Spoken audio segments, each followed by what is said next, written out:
អីខ្ញុំបត់ពិសោធន៍ខ្ញុំជា air crew ដែរខ្ញុំគឺជាពហុនិកាស្អាតអត់ទេក៏ប៉ុន្តែការពីមួយចំនួនខ្ញុំហ្នឹងគេតែងតែគិតថា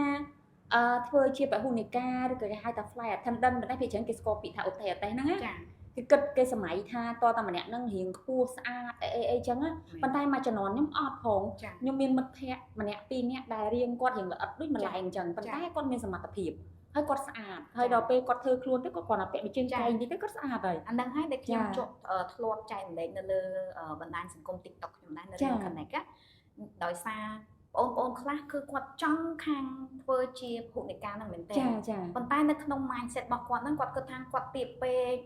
គាត់ខ្មៅគាត់អត់ស្អាតអីអញ្ចឹងហើយនៅក្នុងplatform TikTok របស់ខ្ញុំហ្នឹងខ្ញុំបានបង្កើនគំនិតគាត់ខ្ញុំថាអត់ចាំបាច់អ្នកឯង1.70 1.80 ទេ